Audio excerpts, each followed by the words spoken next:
सति परमात्मन्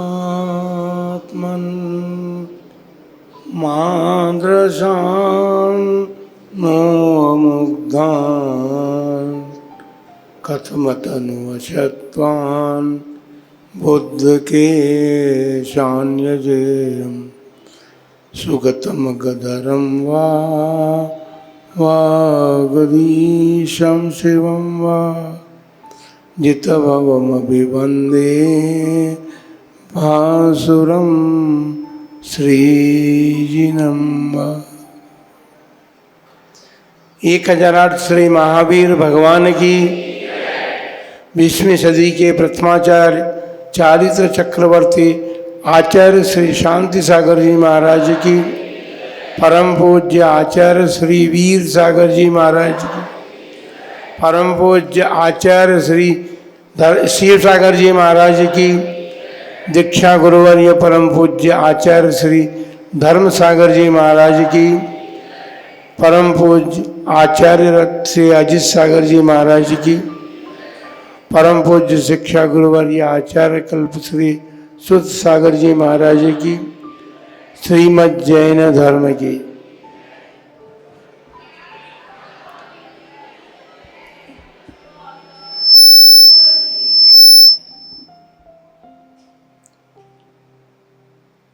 आज की इस धर्म सभा में एक ऐसा प्रसंग चला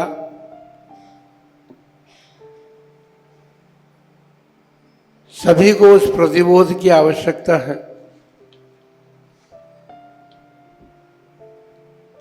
क्योंकि जन्म के साथ जीवन तो प्राप्त हो जाता है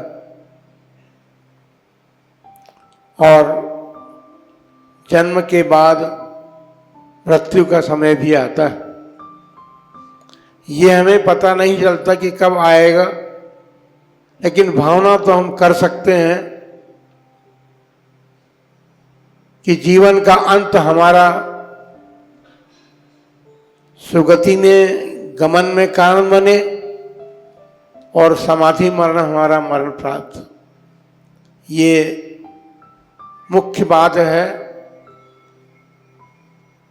गुरुजन भगवान से लेकर गुरुओं तक यही उपदेश दिया गया है कि भाई जीवन तो सभी प्राप्त करते हैं, लेकिन जीवन कैसा जिए इस बात को समझने की आवश्यकता है। विद्यार्थी परीक्षा के पहले साल भर पढ़ाई करता है, साल में 2 बार उसकी परीक्षा होती है, छमाही परीक्षा होती है, वार्षिक परीक्षा होती है। उसने क्या पढ़ा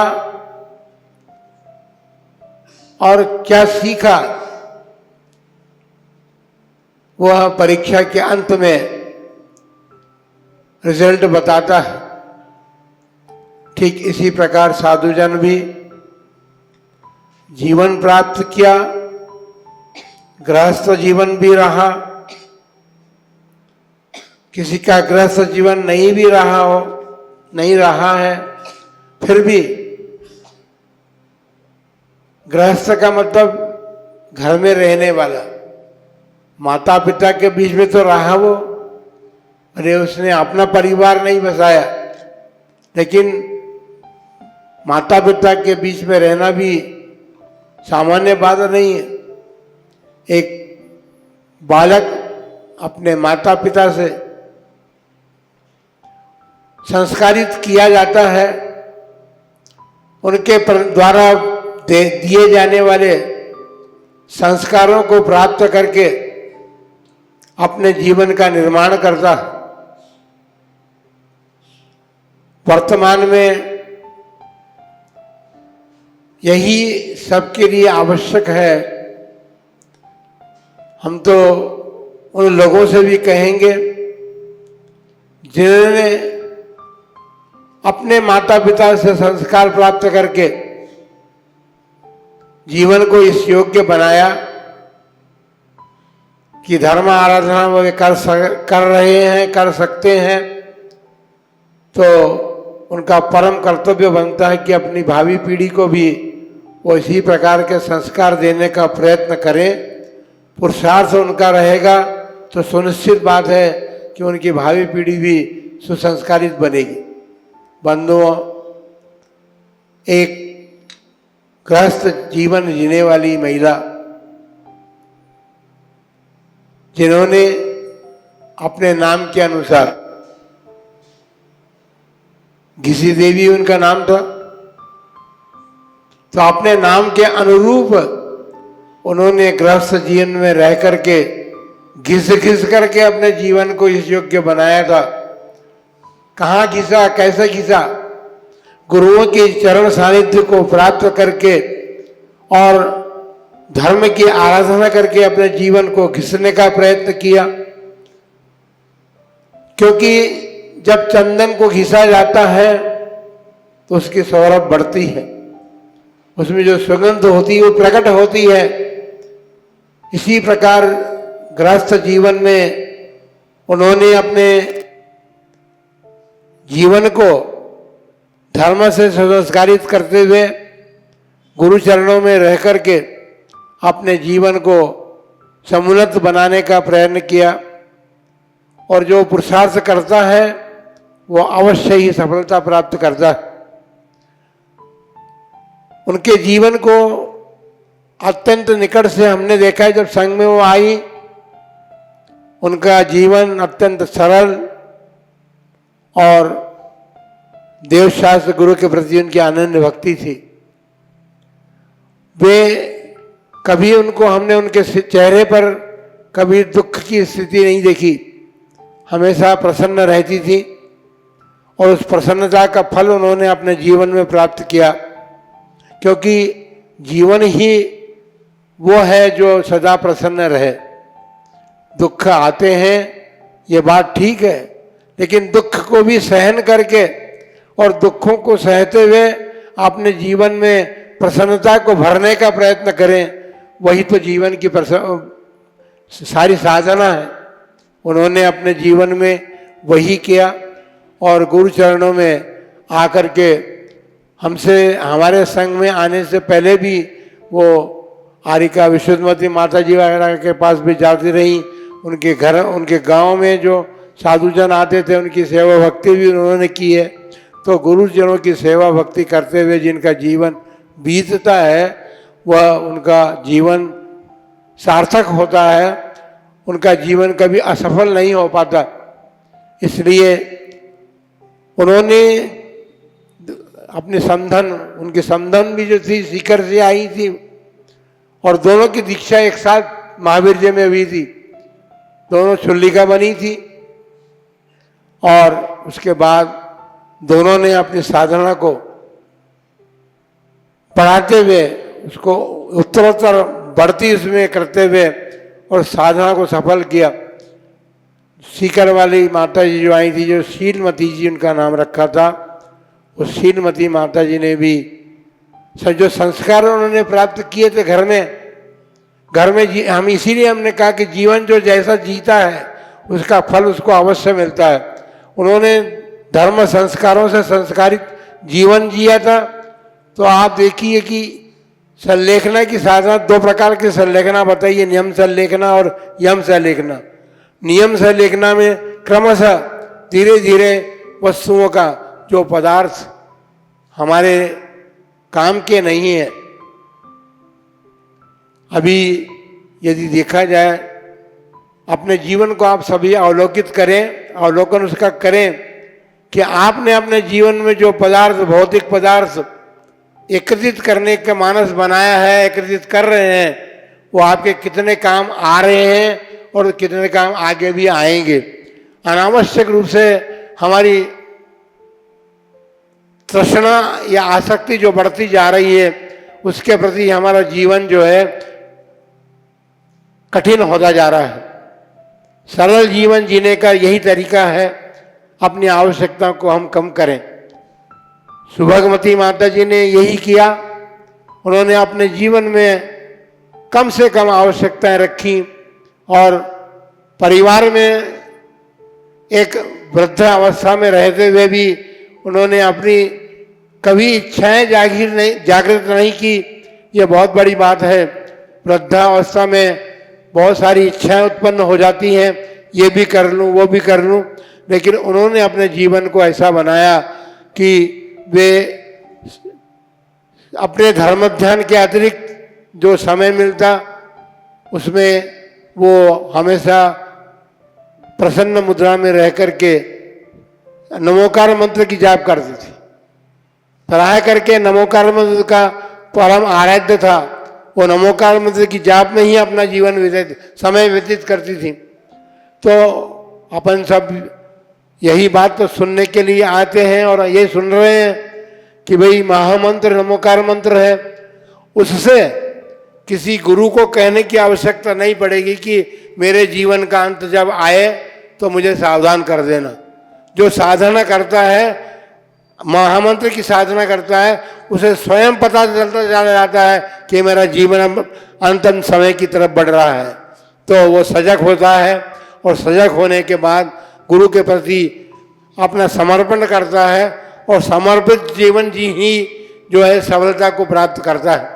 उन्होंने अपने जीवन को गुरु चरणों में समर्पित कर दिया और उन्होंने, हमने कभी भी उनको कभी ऐसा कहने का कोई अवसर नहीं है उन्होंने दिया हमको कि यहाँ कोई शिकायत भरी बात उनसे कही जाए।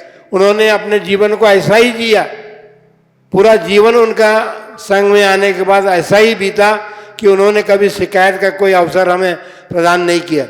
तो बंधुओं, शिकायत का अवसर तो नहीं प्रदान उन्होंने किया, हम आप लोगों से शिकायत करना चाहते हैं कि आप लोग भी अपने जीवन को ऐसा ही बनाएं। भगवान महावीर हमारे अंतिम तीर्थंकर से, भगवान महावीर ने ऐसा जीवन जिया। भगवान ऋषभदेव के समय में वे भरत चक्रवर्ती के पुत्र थे और वहाँ से मान कषाय के वशीभूत होकर के और उन्होंने जो किया, अंत में आकर के चारण ऋषिधारी मुनियों का उपदेश प्राप्त किया और सिंह की पर्याय में उन्होंने अपना उत्थान प्रारंभ किया। एक तिर्यंच की पर्याय से उत्थान प्रारंभ हो सकता है, तो जीवन ऐसा जीने की आवश्यकता अभी, क्योंकि ये एक ही भाव नहीं है। अभी हमने पीछे भी अनेक भाव प्राप्त किए हैं, आगे भी हमारा कोई पता नहीं कि हम कितना प्राप्त करेंगे, लेकिन यह बात सुनिश्चित है कि जो लेखना पूर्वक मरण करता है, अधिक से अधिक उसके 7-8 भाव शेष रहते हैं संसार में रहने के, उसके बाद नियम से वह संसार से मुक्त हो सकता है। बंधुओं, संसारी प्राणी अपने जीवन में यदि उस लेखना की तैयारी करने के लिए अपना सारा उपयोग लगाए, गुरुओं से उपदेश मिलता है, देशना मिलती है, उस देशना को अपने अन्य कार्यों से हट करके जो कि अनावश्यक है, हम तो वर्तमान में यही देख रहे हैं कि अनावश्यक कार्य बहुत अधिक हो रहे हैं। मीडिया बता रहा है कि ऐसे ऐसे उपकरण अब आप सबके पास में हैं और आने वाले, जो आपके जीवन को, आपके शरीर को रोगी बनाएगा और रोगी शरीर में कभी धर्म की भावना जागृत होना बड़ा कठिन है। कोई विशेष पुण्य पिछले जन्म का हो तो धर्म की भावना जागृत होती है, और धर्म की भावना जागृत जिसके होती है वही अपने जीवन में अपनी मृत्यु का वर्ण करने के लिए संलेखना को धारण करता है और संलेखना को धारण करके अपने जीवन को निकट संसारी बनाने का प्रयत्न और पुरुषार्थ करता है। इसलिए उन माता जी ने, सुभगवती माता जी ने अपने जीवन को, जीवन में गृहस्थ जीवन में भी उन्होंने धर्म श्रवण किया, क्योंकि धर्म श्रवण की उनको इच्छा जागृत होती थी और धर्म श्रवण करके उन्होंने उसको ग्रहण किया। सुनना काफ़ी नहीं है, लेकिन उसको ग्रहण भी करना चाहिए। ग्रहण करके उन्होंने अपने जीवन को इस और मोड़ दिया, क्योंकि ग्रहण जब किया जाता है तो मोड़ भी आता है। हैंडल धर्म के हाथ में होना चाहिए, हैंडल जिधर मुड़ेगा उधर गाड़ी आपकी मुड़ेगी। यदि आपके जीवन में धर्म है और आप धर्म के मार्ग पर उस हैंडल को यूं घुमाते हैं तो आपका जीवन सुरक्षित रूप से अपने धर्म को धारण करके सुरक्षित स्थान पर पहुंच सकता है। क्योंकि ऐसा पुरुषार्थ कभी किसी का नहीं हुआ कि अभी हमने अपने जीवन जन्म प्राप्त किया है और हम मृत्यु को जीत लेंगे, ऐसा संभव नहीं है। मृत्यु को जीतना भी आसान नहीं है। मृत्यु को वही जीत सकते हैं जो संयम पूर्वक अपना जीवन, अपनी आवश्यकताओं को कम करते हुए, खान पान की आवश्यकताएं कम करने की बात नहीं है, लेकिन सबसे बड़ी है कि हमारी आवश्यकताओं को हम अधिक रूप में बढ़ाते चले जाते हैं। हमारे भीतर कषायों की भी वृद्धि होती चली जाती है, और जो अपने जीवन में आवश्यकताओं को कम करते हैं, कषाय भावों को कम करते हुए चले जाते हैं। क्योंकि संलेखन का मतलब यही है कि संलेखन का मतलब यह है सत लेखन, लेखन यानी कृषि करना, कम करना। तो शरीर को भी कृषि करना पड़ता है संलेखना वाले को, और कषाय को भी कम करना पड़ता है। मूल उद्देश्य तो कषाय को कम करते हुए और शरीर को कृषि करने पर पूर्ण सफलता मिलती है। इसलिए सुभगमती माता जी ने वही कार्य किया और संग में रह कर के उन्होंने अपने जीवन को सफल बनाने का पुरुषार्थ किया। उन्होंने अंतिम संलेखना, वो जिसे यम संलेखना कहा जाता है, उस यम संलेखना को भी उन्होंने धारण किया। भले ही उन्होंने थोड़े ही दिन, लेकिन इससे पहले भी जब तक उन्होंने, जिसे संस्थारोहण कहते हैं यम संलेखना के लिए, तो वस्तु स्थिति है कि उससे पहले भी उनके आहार में कमी होती चली जा रही थी। आहार उनको चलता भी नहीं था और बुद्धिपूर्वक छोड़ती चली गई सब चीज़ों को, और बुद्धिपूर्वक छोड़ने का फल अवश्य मिलता है। उन्होंने उस फल को प्राप्त अपने जीवन में करके अपने जीवन को सार्थक किया। हम उनके लिए मंगल भावना करते हैं कि वे शीघ्र ही अपने मनुष्य जीवन को फिर पुनः प्राप्त करके और मुनिव्रतों को धारण करके अपने जीवन में फिर यही पुरुषार्थ करें संलेखना पूर्वक और अपने जीवन को सफल बनाएं। इन्हीं मंगल भावना के साथ हम उनके लिए ये कामना करते हैं कि वे जिस प्रकार से अभी वर्तमान का जीवन उन्होंने जिया है, उससे भी अधिक सुचारू रूप से वो जीवन प्राप्त करें और जीवन को प्राप्त करके मनुष्य भाव को सार्थक कर सकें। इन्हीं मंगलमय भावना के साथ